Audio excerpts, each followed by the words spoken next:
Hello friends, welcome back to sweet and sour wings and effect. मऊदा juicy novel explanation का ये 9th part है। Novel का original author है MXTX और इसे इंग्लिश में ट्रांसलेट किया है एक्साइल रेवल्स ने।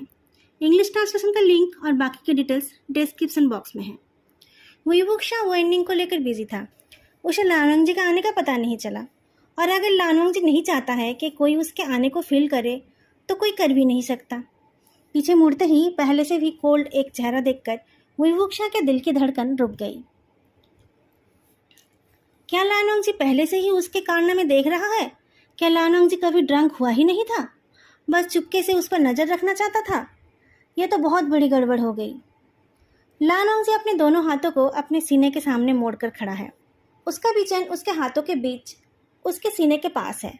वुईवुक्शा ने इससे पहले लानोंग जी का ऐसा नाखुश चेहरा कभी नहीं देखा था।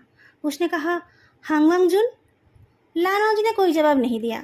वुईवुक्शा वेननिंग के सामने एक अपराधी जैसा फेस बनाकर खड़ा रह गया। लानोंग जी ने फाइनली अपने हाथों को नीचे किया और बिचन को हाथ में लेकर वो सीधा वेननिंग की तरफ जाने लगा। वुईवुक्शा को लगा कि लानोंग जी वेननिंग को मार डालना चाहता है। शायद उसे ऐसे पकड़ने के लिए ही वो ड्रंक होने का नाटक कर रहा था, नहीं तो एक बाउल में कौन नॉकआउट होता है। हांगवांग जुन, मेरी बात सुनो, वुईवुक्शा ने कहा। एक जोर की आवाज के साथ लानोंग जी ने वेननिंग को हिट किया, पर शायद उसके मार में उतना जोर नहीं था। वेननिंग थोड़ा लड़खड़ाकर पीछे हो गया और फिर सीधा खड़ा हो गया। वेननिंग उन लोगों में से नहीं है जिन्हें जल्दी गुस्सा आ जाता है, पर वो इतना भी सहनशील नहीं है कि चुपचाप मार खाता रहे। पर उसने चुपचाप सर झुकाकर लानोंग जी का मार खा लिया। यह थोड़ा अजीब तो है, पर वुईवुक्शा रिलीव हुआ। अगर इन दोनों ने लड़ना शुरू कर दिया तो वो उन्हें रोक नहीं पाएगा। एक बार मारकर लानोंग जी खुश नहीं हुआ। उसने इस बार उसे धक्का देकर 30 फीट दूर भेज दिया और कहा, चले जाओ। वुईवुक्शा को फाइनली समझ आया कि लानोंग जी की वॉइस और उसकी हरकतें दोनों ही बचकाना है। वेननिंग को दूर भेजकर लानोंग जी सेटिस्फाइड होकर वुईवुक्शा के पास आया। वुईवुक्शा ने उसे अच्छे से देखा। लानोंग जी के एक्सप्रेशन पहले से भी ज़्यादा सीरियस और फ्लॉलेस है। उसका चेहरा लाल नहीं है, उसकी सांसें भी नहीं फूल रही है, उसका चलना और खड़े होना भी स्टेडी और एलिगेंट है। वो कहीं से भी ड्रंक नहीं लग रहा है। पर उसके जूते पर नजर पड़ते ही वुईवुक्शा समझ गया कि लानोंग जी सच में ड्रंक है, नहीं तो किसी भी हाल में वो उल्टे जूते नहीं पहनता। वुईवुक्शा ने 2 उंगली दिखाकर पूछा, हांगवांग जुन, बताओ कितनी उंगलियां हैं? लानोंग जी ने कोई जवाब नहीं दिया। उसने बस अपने दोनों हाथों से उसकी दोनों उंगलियों को पकड़ लिया। बिचन एक आवाज करके नीचे गिर गया। यह नॉर्मल लानोंग जी नहीं हो सकता। हांगवांग जुन, तुम ड्रंक हो? उसने पूछा। नहीं, लानोंग जी ने जवाब दिया। कोई भी शराबी खुद को शराबी नहीं मानता है, इसमें कोई हैरानी की बात नहीं है। वुईवुक्शा ने लानोंग जी के लूज हाथों से अपने उंगलियों को निकाल लिया, पर लानोंग जी ने अपने हाथों को नहीं हिलाया। वो वैसे ही खड़ा रह गया। लोगों को पहले नशा चढ़ता है, वो उल्टे सीधे हरकतें करते हैं और फिर सोने जाते हैं, पर लानोंग जी पहले सो गया और अब उल्टी सीधी हरकत कर रहा है। वुईवुक्शा ने बहुत लोगों को ड्रंक होते हुए देखा है। कोई रोता है, कोई हंसता है, कोई अपने आप को मारने जाता है, कोई किसी और को, कोई अपनी बढ़ाई करता है और कोई उठ नहीं पाता है। पर लानोंग जी का जैसा शराबी उसने आज तक नहीं देखा था। अपनी हंसी रोकते हुए उसने बिचन को उठाकर अपने पेट पर ले लिया और फिर उसने लानोंग जी को चलने के लिए कहा। लानोंग जी ने भी उसकी बात मान ली। दोनों बहुत अच्छे से चलने लगे और वेननिंग भी उनके पीछे चलने लगा। वुईवुक्शा कुछ बोलने जा रहा था, पर उससे पहले ही लानोंग जी ने वेननिंग के सर पर मारा। वेननिंग का झुका हुआ सर और झुक गया। उसका चेहरा जैसे और दुखी हो गया। वुईवुक्शा ने लानोंग जी का हाथ पकड़ लिया।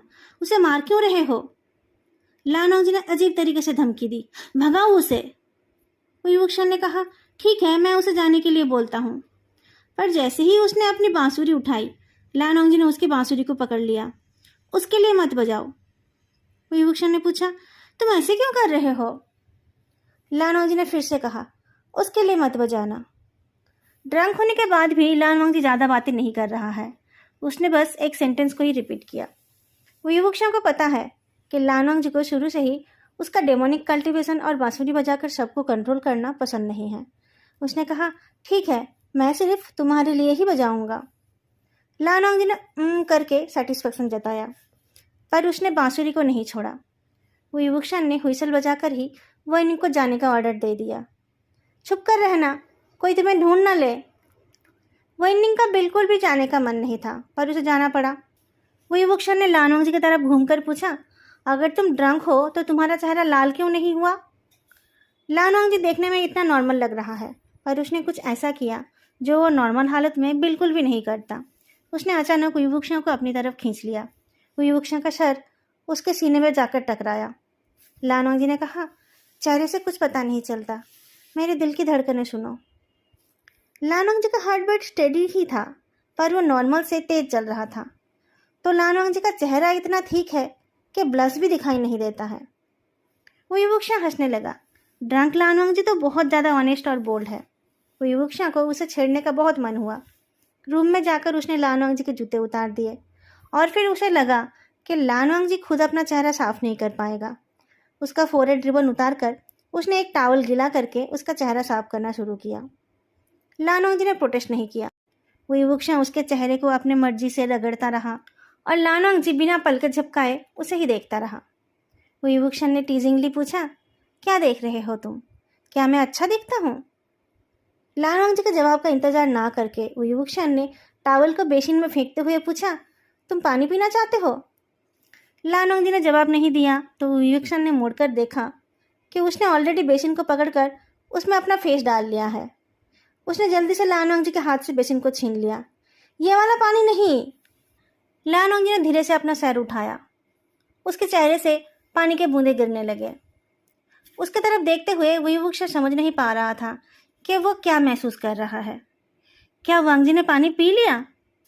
शायद उसे ये बात याद नहीं रहेगी सुबह तक, नहीं तो वो जिंदगी भर शर्मिंदा होता रहेगा। वुईवुक्शन ने अपने आस्तीन से लानोंग जी का चेहरा साफ किया और फिर उसको पकड़ते हुए कहा, हंग वांगजुन, अब मैं जो बोलूँगा तुम वही करना। लानोंग जी ने कहा, वुईवुक्शन ने कहा, मैं तुम्हें जो पूछूंगा तुम उसी का जवाब देना। फिर बेड के ऊपर पैर रखते हुए वुईवुक्शन ने पूछा, अच्छा बताओ, क्या तुम अपने रूम में बैठकर चुपके से एम्पायर स्माइल पिया था? लानोंग जी ने जवाब दिया, नहीं। वुईवुक्शन ने पूछा, तुम्हें रैबिट्स अच्छे लगते हैं? लानोंग जी ने कहा, हाँ। वुईवुक्शन ने पूछा, क्या तुमने कभी कोई रूल तोड़ा है? लानोंग जी ने जवाब दिया, हाँ। वुईवुक्शन ने फिर पूछा, कभी तुमने किसी को पसंद किया है? लानोंग जी ने जवाब दिया, हाँ। ये सारे सवाल वुईवुक्शन ऐसे ही पूछ रहा था। उसे लानोंग जी के प्राइवेट मैटर में कोई इंटरेस्ट नहीं था। वो बस ये देखना चाहता था कि लानोंग जी सच में उसके सवालों का जवाब देता है या नहीं। उसने फिर पूछा, जियानचेंग के बारे में क्या सोचते हो? लानोंग जी ने फ्रॉन किया। वुईवुक्शन ने पूछा, और वेनिंग के बारे में क्या सोचते हो? लानोंग जी ने इंडिफरेंटली कहा। वुईवुक्शन ने मुस्कुराकर अपने तरफ इशारा किया। और इसके बारे में? लानोंग जी ने जवाब दिया, मेरा। वुईवुक्शन की बोलती बंद हो गई।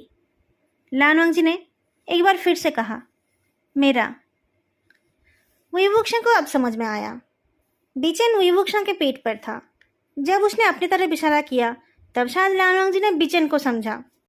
उसे टेस्ट करने के लिए वुईवुक्शन बेड से दूर हो गया और बिचेन को हाथ में लेकर रूम के अंदर इधर से उधर होता रहा। जैसा उसने सोचा था, लानोंग जी की नज़रें हर पल उसी को फॉलो किए जा रही है। वो बिचेन के बारे में ही बोल रहा था। वुईवुक्शन ने घूमना बंद कर दिया। लानोंग जी जिस तरीके से उसकी तरफ देख रहा है उसे वो और ले नहीं पा रहा है। उसने बिचेन को ऊपर उठाकर पूछा, क्या तुम्हें ये चाहिए? लानोंग जी ने जवाब दिया, मुझे चाहिए। फिर शायद उसे लगा कि उसने ठीक से अपने डिज़ायर को एक्सप्रेस नहीं किया है। उसने वुईवुक्शन के बिचेन पकड़े हुए हाथ को पकड़ लिया और उसकी आंखों में देखते हुए कहा, मुझे ये चाहिए। वुईवुक्शन को पता था कि लानोंग जी बहुत बुरी तरीके से ड्रंक है और ये बोल रहा है ये वो अपने बिचेन के लिए बोल रहा है, पर उसके मुंह से मुझे ये चाहिए सुनकर उसके हाथ पैर कमज़ोर हो गए। उसने सोचा, क्या आदमी हो तुम लाजा। अगर तुम किसी लड़की के लिए ऐसे सिंसियर होते तो क्या बात होती। फिर उसने पूछा, अब बताओ तुमने मुझे कैसे पहचाना और तुमने मेरी मदद क्यों की? लानोंग जी ने अपना मुंह खोला।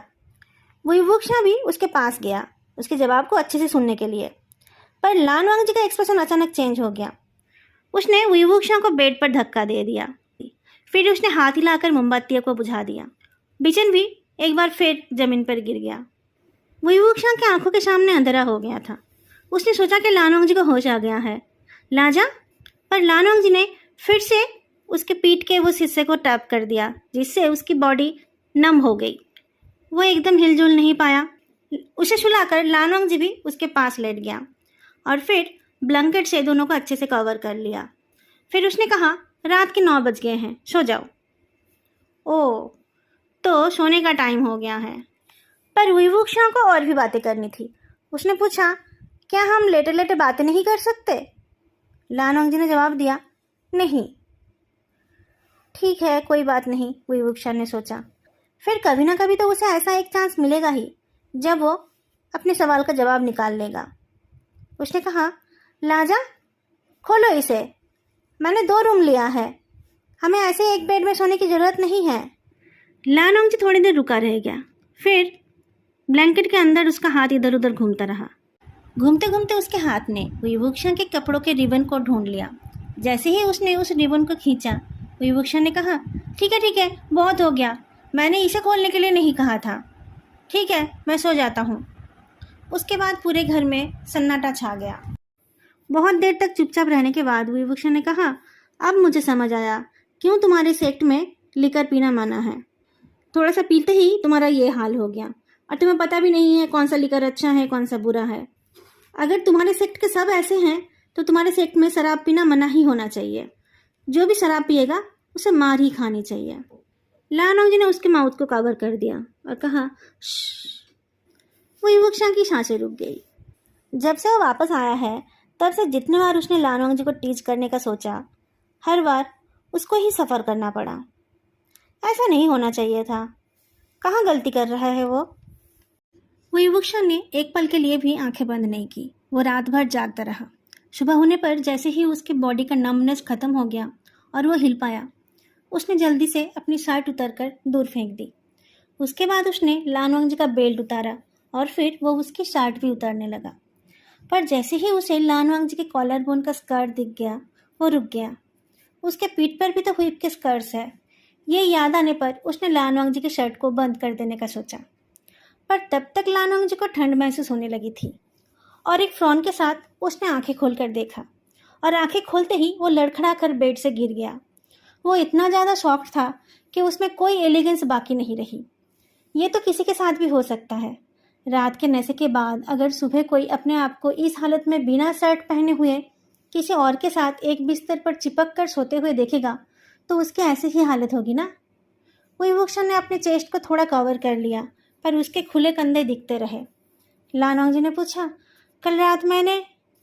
विभूषा आंख मारते हुए मिस्टीरियसली स्माइल करता है, फिर अपनी चिन को अपने हाथ के ऊपर रखकर बोलता है, कल रात तुम कितने बोल्ड थे हंगवांगजुन, तुम्हें कुछ याद नहीं है? लानवांग जी का चेहरा देखकर उसे समझ आ गया कि उसे सच में कुछ याद नहीं है। अच्छी बात है, नहीं तो पता नहीं वो कल वेनिंग को बुलाने के इंसिडेंट को कैसे एक्सप्लेन कर पाता। इतने दिनों के बाद आज फाइनली वो लानवांग जी को ठीक से टीच कर पाया है। विभूषा खुश था। वो और भी थोड़ी देर के लिए इस चीज़ का मज़ा लेना चाहता था, पर उसने सोचा कि आज वो लानवांग जी को ज़्यादा छेड़ देगा तो लानवांग जी फिर कभी उसके सामने ड्रंक नहीं होगा। उसने ब्लैंकेट उठाकर दिखाया कि उसने पैंट्स पहन रखा है। मैं बस मजाक कर रहा था, मैंने बस अभी अभी अपने और तुम्हारे कपड़े उतारे, तुम्हारे साथ और कुछ नहीं हुआ। डोंट वरी, तुम अभी भी प्योर हो। लानवांग जी कुछ बोलने की हालत में नहीं था। वो एक जगह पर खड़ा रह गया। तभी रूम के बीच में से कुछ टूटने की आवाज़ आई। ये पहली बार नहीं हुआ। कल रात को लानवांग जी ड्रंक हो गया था और वो लोग रेस्ट प्ले करना भूल गए थे। विभूषा जल्दी से एक कपड़ा लपेटते हुए बेड से उतर कर आया। सीरियस बिजनेस, चलो पहले काम कर लेते हैं, कहते हुए उसने लानवांग जी की तरफ हाथ बढ़ाया।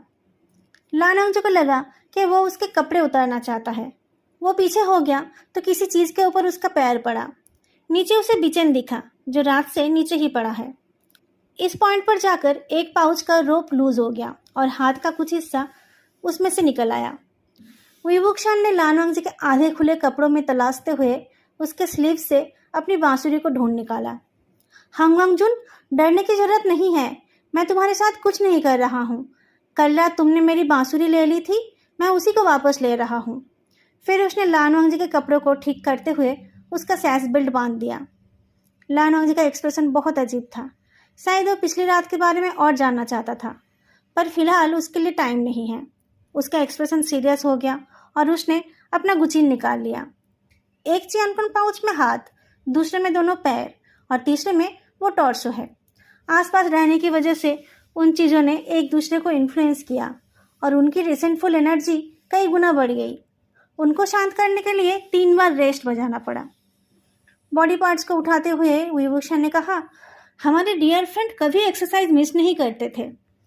उस टॉर्सो के कपड़े थोड़े हट गए थे, जिससे उसकी स्ट्रांग बॉडी और यूथफुलनेस दिखाई दे रही थी।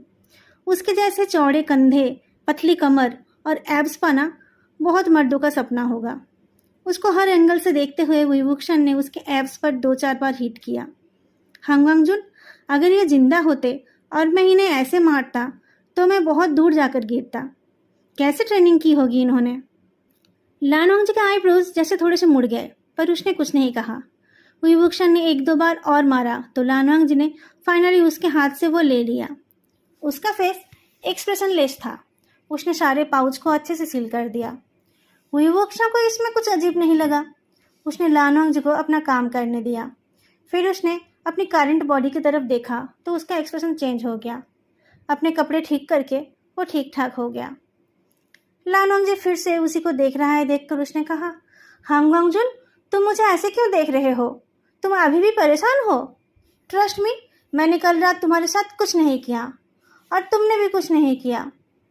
थोड़ी देर सोचकर लानवांग जी ने धीरे से पूछा, कल रात तुम्हारी बांसुरी लेने के अलावा और क्या किया तुमने? विभूषण ने पूछा। ज़्यादा कुछ नहीं, तुमने बस बहुत सारी बातें की थी। लानवांग जी के स्नो के जैसे सफ़ेद नेक में उसका एडम एप्पल हिल उठा। कैसी बातें? विभूषण ने जवाब दिया, ज़्यादा इम्पोर्टेंट कुछ नहीं, जैसे कि तुम्हें पसंद है। लानवांग जी की नज़रें फ्रीज हो गई। विभूषण ने कहा, तुमने कहा तुम्हें रैबिट्स बहुत पसंद है। लानवांग जी ने आंखें बंद करके अपने सर को दूसरी साइड घुमा लिया। विभूषण ने कहा, इट्स ओके, रैबिट्स कितने प्यारे होते हैं, सब उनको पसंद करते हैं। मैं भी बहुत पसंद करता हूँ, मुझे उनको खाना पसंद है। तुम कितने नशे में थे। तुम्हें अच्छा नहीं लग रहा है तो तुम फ्रेश होकर थोड़ा आराम कर लो, हम उसके बाद ही निकलेंगे। मैं नीचे जाकर कुछ खाने का खरीदता हूँ, मैं तुम्हें और परेशान नहीं करूँगा। वो जाने लगा तो लानवांग जी ने कोल्डली कहा, रुको। विभूषण ने पीछे मुड़कर देखा। क्या हुआ? लानवांग जी थोड़ी देर उसे देखता रहा। फिर उसने पूछा, तुम्हारे पास पैसे हैं? विभूषण ने मुस्कुराकर कहा, मुझे पता है तुम अपने पैसे कहाँ रखते हो, मैं तुम्हारे लिए भी ब्रेकफास्ट खरीद लूँगा। तुम्हें जल्दी करने की ज़रूरत नहीं है, तुम आराम से रेडी हो जाना। रूम के बाहर जाकर डोर को बंद करने के बाद वो बहुत देर तक बिना आवाज़ किए हंसता रहा। लानवांग जी को बहुत ज़्यादा ही शौक लगा होगा। उसने बहुत देर तक अपने आप को रूम के अंदर बंद करके रखा। विभूषण इन के बाहर जाकर इधर उधर घूमता रहा और वो कुछ ब्रेकफास्ट भी खरीद कर लाया। फिर एक जगह पर सीढ़ियों के ऊपर बैठकर धूप सेकते हुए वो ब्रेकफास्ट करने लगा। कुछ देर बाद 13-14 साल के कुछ बच्चे उस जगह पर दौड़ने लगे। जो बच्चा सबसे आगे दौड़ रहा था उसके हाथ में एक डोर थी जिसमें एक पतंग बंधी हुई थी। पतंग उड़ रही थी और उसके पीछे वाले बच्चे तीर धनुष लेकर चिल्लाते हुए उसका पीछा कर रहे थे। विभूषण को भी यह गेम बहुत पसंद हुआ करता था। सारे प्रोमिनेंट सेक्ट के बच्चों को तीरंदाजी सीखनी ही पड़ती है, पर सबको किसी फिक्स्ड टारगेट पर प्रैक्टिस करना पसंद नहीं आता है। नाइट हैंड में एविल चीज़ों को शूट करने के अलावा वो लोग ऐसे काइट्स को ही शूट किया करते थे। सबके लिए एक एक पतंग होती थी। जो सबसे ऊपर उड़ा पाता था और सबसे एक्यूरेटली उसे शूट कर पाता था वही जीतता था। बाद में ये गेम कल्टीवेशन सेक्ट के बाहर भी पॉपुलर हो गया, पर इनके तीर धनुष और इनका स्किल कल्टीवेशन सेक्ट के डिसाइपल्स के सामने कुछ भी नहीं है। लोटस फायर में रहते हुए विभूषण को बहुत बार फर्स्ट प्राइज मिला था। जियानसिंग हमेशा सेकंड ही होता था। उन दोनों की काइट्स बाकी सबके काइट से डबल साइज की होती थी। जियांग फेनमियान खुद उसका फ्रेम बना देते थे और जियांग यानली उस पर पेंट कर देती थी। इस वजह से उनको उड़ाते हुए दोनों बहुत प्राउड फील करते थे। आसमान में उड़ते हुए वो बहुत कलरफुल और फनी दिखते थे। विवुक्षा के चेहरे पर एक मुस्कान आ गई। उसने आंखें उठाकर इनकी काइट को देखा। ये गोल्डन कलर का राउंड सा कुछ है। क्या चीज़ है ये? कोई पैनकेक या फिर कोई बीस्ट जिसे वो नहीं जानता? अचानक एक हवा के झोंके ने उस पतंग को गिरा दिया। वो तो ऐसे भी ज़्यादा ऊपर नहीं उड़ रही थी। एक बच्चा चिल्ला उठा, सूरज गिर गया है। विवुक्षा को समझ आया कि वो लोग सनसेट कैंपेन की नकल कर रहे हैं। वेइवंग चिसान से ज़्यादा दूर नहीं है। जरूर चिसान व इंसेक्ट वालों ने यहाँ के लोगों को भी बहुत परेशान किया होगा। या तो उन लोगों ने खुद इनको परेशान किया, नहीं तो खतरनाक बीट्स को इनके ऊपर छोड़ दिया होगा। सनसेट कैंपेन में सारे सेक्ट्स ने मिलकर सालों पुराने वो इंसेक्ट को मिट्टी में मिला दिया था। बहुत जगह पर बहुत लोगों ने इस बात का जश्न भी मनाया था। कुछ कुछ जगह पर तो ये ट्रेडिशन भी बन गया है। ये गेम भी शायद ऐसा ही कुछ है, जैसे हमारे देश में दशहरा मनाया जाता है, उसी तरीके का कुछ। बच्चे रुक गए और डिस्कस करने लगे। अब क्या करें? हमने तो शूट भी नहीं किया और सन खुद गिर गया। अब लीडर कौन बनेगा? एक लड़के ने हाथ ऊपर किया। ऑफ कोर्स मैं जिन गुआंगयाओ हूँ। मैंने वो इंसेक्ट के बिग विलन को मारा है। विवुक्षा सीढ़ियों पर बैठे बैठे उनको अच्छे से देखता रहा। ऐसे गेम में लियांग फेंगजून जिन गुआंगयाओ ही सबसे फेवरेट कैरेक्टर होगा। उसका फैमिली बैकग्राउंड अच्छा नहीं है, पर वो उस जगह से इस जगह पर पहुंच पाया, इस वजह से सब उसकी रिस्पेक्ट करते हैं। सनसेट कैंपेन के टाइम उसने वो इंसेक्ट में एक अंडरकवर एजेंट की तरह काम किया और वहाँ से सारी इम्पोर्टेंट इन्फॉर्मेशन कलेक्ट कर लिया, पर उन लोगों को इसकी भनक भी नहीं लगी थी। सनसेट कैंपेन के बाद अपनी दिमाग लगाकर बहुत सारे टेक्निक्स और बटरिंग की मदद से वो फाइनली चीफ कल्टीवेटर बन गया। उसकी लाइफ एक लेजेंड की तरह ही है। अगर विवुक्षा ये गेम खेल रहा होता तो वो भी उसी का रोल करना चाहता। इसी का लीडर बनना जायज़ है। पर एक लड़के ने प्रोटेस्ट किया, पर मैं निये मिंगजुए हूँ। मैंने सबसे ज़्यादा युद्ध जीता है और सबसे ज़्यादा लोगों को पकड़ा है। मुझे लीडर बनना चाहिए। जिन गुआंगयाओ बने लड़के ने कहा, पर मैं चीफ कल्टीवेटर हूँ। तो क्या हुआ? निये मिंगजुए बने लड़के ने कहा, फिर भी तुम मेरे सबसे छोटे भाई हो। मुझे देखते ही तुम्हें भाग जाना चाहिए। ये बात सुनकर जिन गुआंगयाओ भाग गया। एक और लड़का बोल उठा, तुम एक कम जीने वाले बुद्धू हो। निये मिंगजुए गुस्सा हो गया। जिन जिशुआन, तुम्हारी जिंदगी तो मुझसे भी कम है। उससे क्या फर्क पड़ता है? जिन जिशुआन ने कहा, मेरा रैंक 3rd है। वो तो बस तुम्हारे चेहरे की वजह से। सारे लड़कों में से एक लड़का शायद इन सब से टायर्ड हो गया था। वो आकर विवुक्षा के पास बैठ गया। अपना हाथ हिलाकर वो इन दोनों में सुलह करने की कोशिश करता है। ठीक है, लड़ना बंद करो। मैं यीलिंग पैट्रियार्क हूँ। मैं सबसे ज़्यादा पावरफुल हूँ। अगर तुम लोग चाहो तो मैं लीडर बन सकता हूँ। विवुक्षा ने उस लड़के की तरफ देखा तो उसे उस लड़के की कमर में एक छोटा सा डंडा दिखा। शायद वो चेंजिंग है। इसके जैसे सिंपल माइंडेड लड़का ही यीलिंग पैट्रियार्क बन सकता है। वो सिर्फ पावर की बात कर रहा है। गुड और एविल से उसे कोई मतलब नहीं है। कोई और बोल उठा, नहीं, मैं संडू सेंगसो हूँ। मैं सबसे ज़्यादा पावरफुल हूँ। संडू सेंगसो मतलब जियानचेंग, ये उसका टाइटल है। यीलिंग पैट्रियार्क ने कहा, जियानचेंग, तुम मुझसे पावरफुल कैसे हो सकते हो? तुम हमेशा मुझसे हारा करते थे। तुम्हें ये बोलने में शर्म नहीं आई? मैं तुमसे अच्छा नहीं बन सकता? जियानचेंग ने कहा। तुम्हें याद नहीं है कि तुम कैसे मरे थे? वो विवुक्षा के चेहरे की हंसी गायब हो गई। ऐसा लगा जैसे एक जहरीली सुई उसकी बॉडी में छुप गई। उसकी पूरी बॉडी में जलन होने लगी। उसके पास बैठे हुए यीलिंग पैट्रियार्क ने ताली बजाई। मुझे देखो, लेफ्ट में चेंचिंग और राइट में टाइगर सील और उसके साथ घोस्ट जनरल। मैं अजयी हूँ। हा हा हा हा हा हा।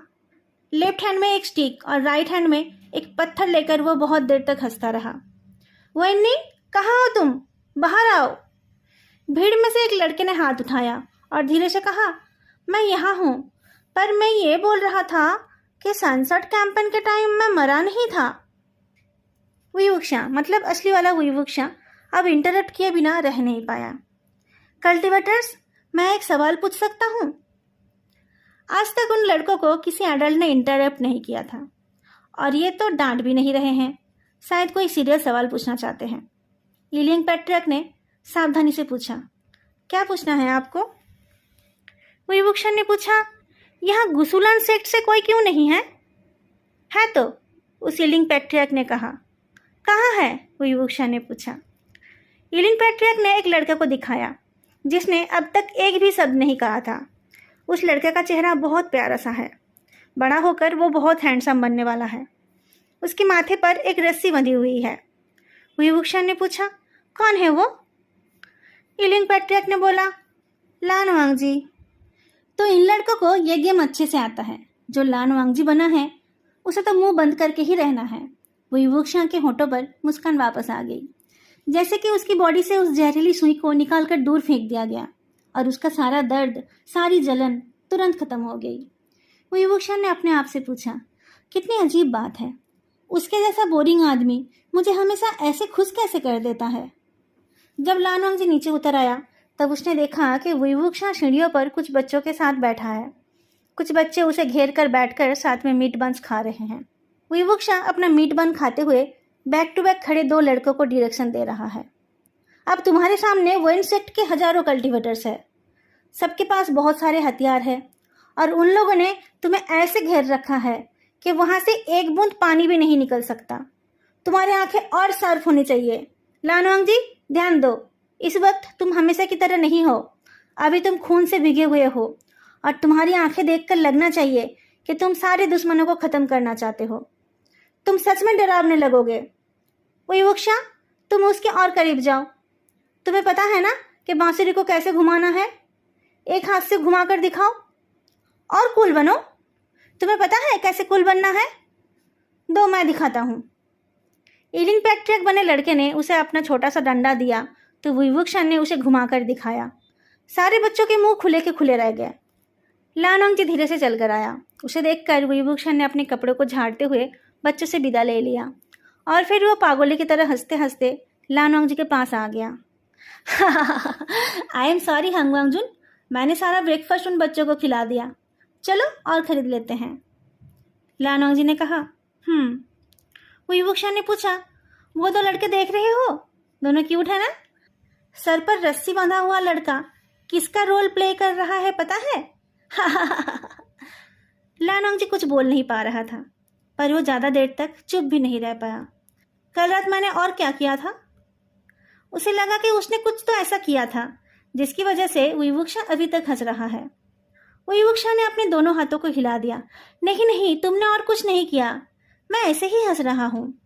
अब काम की बात कर लेते हैं। बताओ, लान वांगजी ने कहा। विभूषण ने सीरियस होकर बताना शुरू किया। इतने सालों से चुप रहने के बाद चैंग क्लैन के लोगों के कॉफिन के अंदर से फिर से धक्का देने के पीछे शायद ये वजह है कि वहाँ से डेड बॉडी को खोदकर निकाला गया है। शायद उस डियर फ्रेंड की बॉडी को सिर्फ रिवेंज के लिए नहीं काटा गया था। उसकी बॉडी के टुकड़ों को ऐसी ऐसी जगह पर रखा गया है जहाँ एविल स्पिरिट्स है। लान वांगजी ने कहा, पॉइजन से पॉइजन को ख़त्म करने के जैसा। ये भी एक दूसरे को कंट्रोल में रख रहे थे। विभूषण ने कहा, हाँ, और कल उस टॉर्सो को निकाल लेने के बाद वहाँ का बैलेंस बिगड़ गया और वो आवाज़ फिर से शुरू हो गई। शायद इनको ये आइडिया नियर सेक्ट के सेवर हॉल से मिला है। ये लोग नियर सेक्ट और लान सेक्ट दोनों से ही कनेक्टेड है। ये कोई आम लोग नहीं हैं। लान वांगजी ने कहा, ऐसे लोग तो बहुत कम है। विभूषण ने कहा, हमें धीरे धीरे पता चलेगा, पर उन लोगों ने इन पार्ट्स को हटाना शुरू कर दिया है। हमें और जल्दी करना पड़ेगा और नेक्स्ट जगह पर उनसे पहले पहुंचना पड़ेगा। वो लोग साउथ वेस्ट की तरफ जाते रहे और शूडोंग नाम की एक जगह पर जाकर पहुंचे। ये हेवी फॉग से घिरा एक भूतिया शहर है जहां कोई भी जाने की हिम्मत नहीं करता है। शूडोंग में बहुत सारी नदियां और वैलीज हैं। चारों तरफ से पहाड़ों से घिरे रहने की वजह से यहाँ हवा भी नहीं चलती है और यहाँ के ज़्यादातर जगह मिस्ट से कवर्ड है।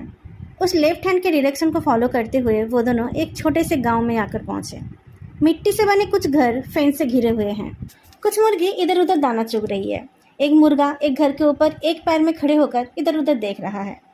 अच्छा है कि यहाँ कोई कुत्ता नहीं है। इनको खुद को ही ज़्यादा मीट खाने को नहीं मिलता है, ये कुत्ते को क्या खिलाएंगे।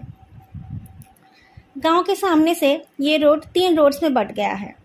उन तीनों रोड्स में तो 2 पर काफ़ी लोग चलते हैं, पर तीसरे रोड को वेड ने लगभग कवर कर दिया है। इस रोड के सामने एक पुराना सा पत्थर तिरछा होकर पड़ा है। वो बीच में से टूट भी गया है और उसमें भी वीड्स उग गए हैं। उसमें 2 बड़े बड़े कैरेक्टर्स खुदाई किए हुए हैं। नीचे वाला तो सिटी है, समझ आ रहा है, पर ऊपर वाला कैरेक्टर क्या है पता नहीं चल रहा है। वो थोड़ा कॉम्प्लेक्स भी है और उसके बीच में से एक क्रैक भी है। बहुत देर तक चेक करके भी विभूषण उसे पढ़ नहीं पाया, पर उन्हें उसी रास्ते पर जाना है। विभूषण ने कहा कि गांव वालों से पूछ लेना चाहिए। लान वांगजी ने गर्दन हिलाकर हाँ कहा। ऑफकोर्स लान वांगजी पूछने नहीं जाएगा। विभूषण मुस्कुराता हुआ चेहरा लेकर उन महिलाओं की तरफ गया जो मुर्गियों को खाना दे रही थी। उनमें यंग लेडीज़ भी थी और ओल्ड भी। एक अनजान को उनकी तरफ आते देख वो लोग भागने वाले थे, पर जैसे ही विभूषण ने मुस्कुराकर बात करना शुरू किया, उनके चेहरे पर भी मुस्कान आ गई। जैसे ही विभूषण ने उस साइन की तरफ इशारा करके कुछ पूछा, उनके चेहरे बदल गए, पर उन लोगों ने धीरे धीरे विभूषण के सवालों का जवाब दिया। उन लेडीज़ ने लान वांगजी की तरफ देखने की हिम्मत भी नहीं की। लान वांगजी दूर से उन्हें देखता रहा। थोड़ी देर में शायद उनका टॉपिक चेंज हो गया और साथ में उनके चेहरे के एक्सप्रेशंस भी। लान वांगजी इंतजार करता रहा, पर विभूषण वापस आने का नाम ही नहीं ले रहा है। लान वांगजी ने नीचे देखकर एक छोटे से पत्थर पर लात मारा। वो बहुत देर तक पत्थर को अपने पैर से दबाता रहा, पर विभूषण वापस ही नहीं आया। लान वांगजी ने आंखें उठाकर देखा कि विभूषण ने अपनी स्लीव से कुछ निकालकर उस लेडी के हाथ में दिया जिसने सबसे ज़्यादा बात की। वो एक ब्लैंक लुक के साथ खड़ा रहा। जब वो और सह नहीं पाया और उनकी तरफ जाने लगा, तब जाकर विभूषण वापस आया। हांग वांगजुन, तुम्हें भी जाना चाहिए था, वहाँ रैबिट्स भी थे। लान वांगजी ने इस टीजिंग का कोई जवाब नहीं दिया। उसने इंडिफरेंटली पूछा, क्या कहा उन लोगों ने? ये रास्ता ई सिटी जा रहा है, विभूषण ने जवाब दिया। ई मतलब सिवलरी? लान वांगजी ने पूछा। कैरेक्टर वही है, पर यहाँ पर इसका मतलब है कॉफिन होम, विभूषण ने जवाब दिया। दोनों उस ईंट से ढके रास्ते पर चलने लगे। विभूषण बोलता रहा। उन लोगों ने कहा कि बहुत सालों से यहाँ के लोग जल्दी मरने लगे हैं, कभी एक्सीडेंट से, कभी ऐसे ही।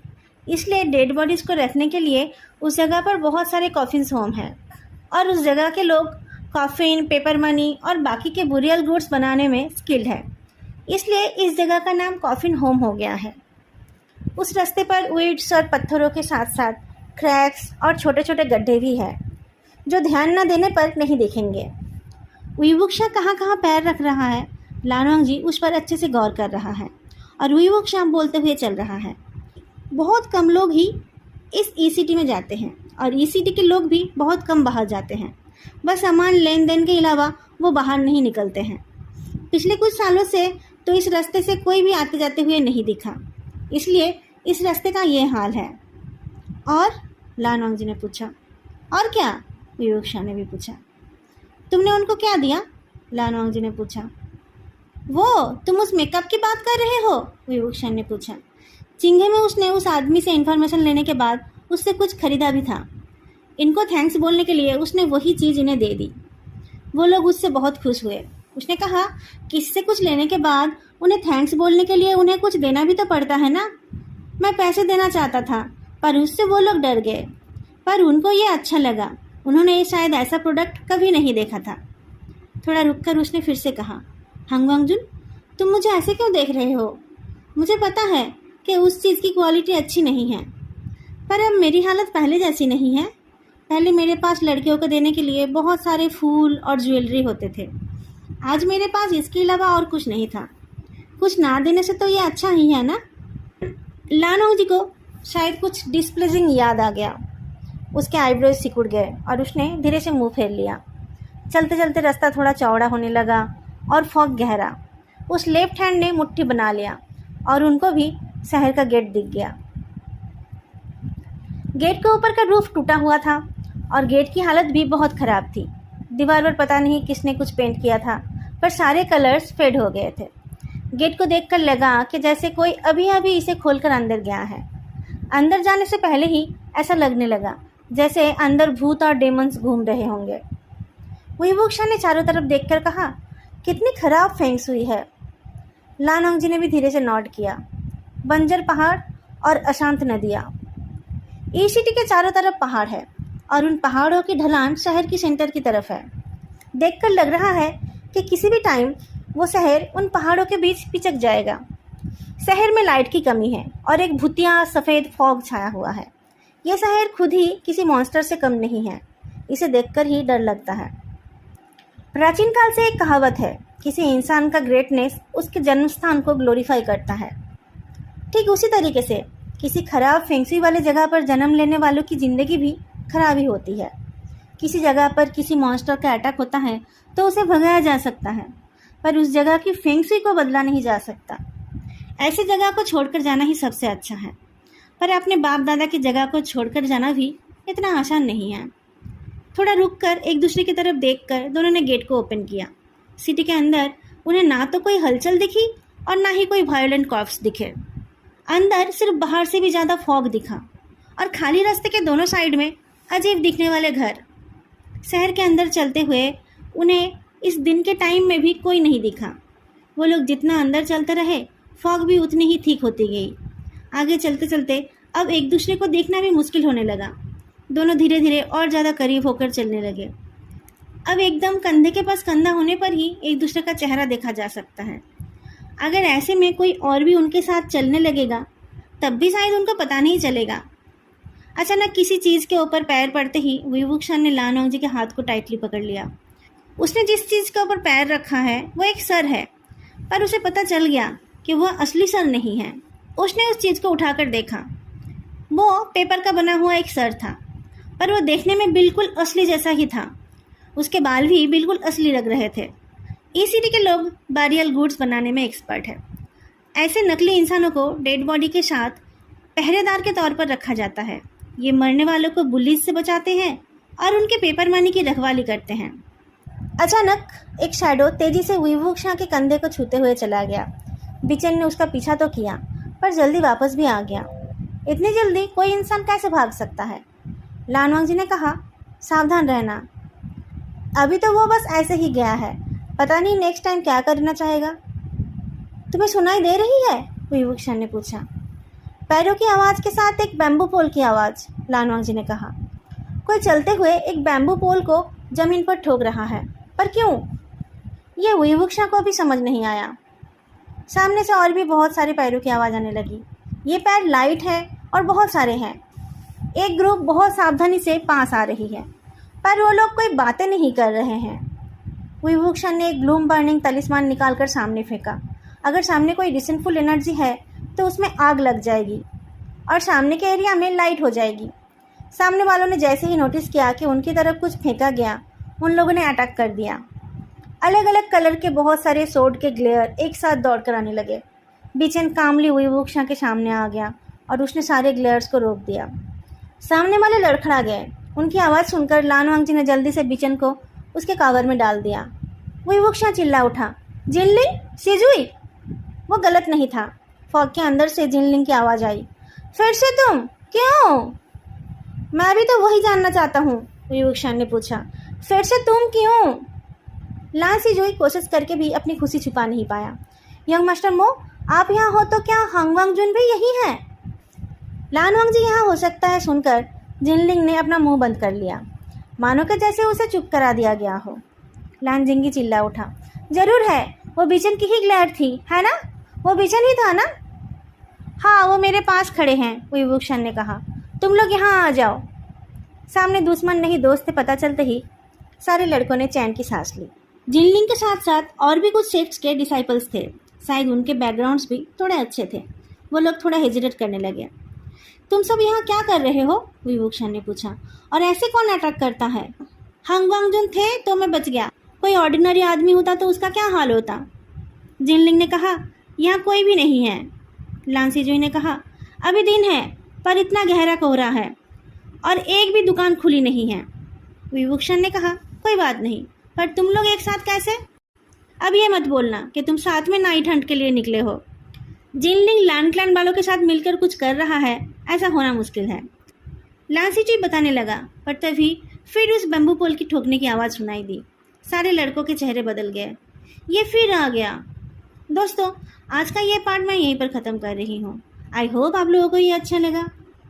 फिर मिलेंगे अगले वीडियो में। तब तक के लिए बाय।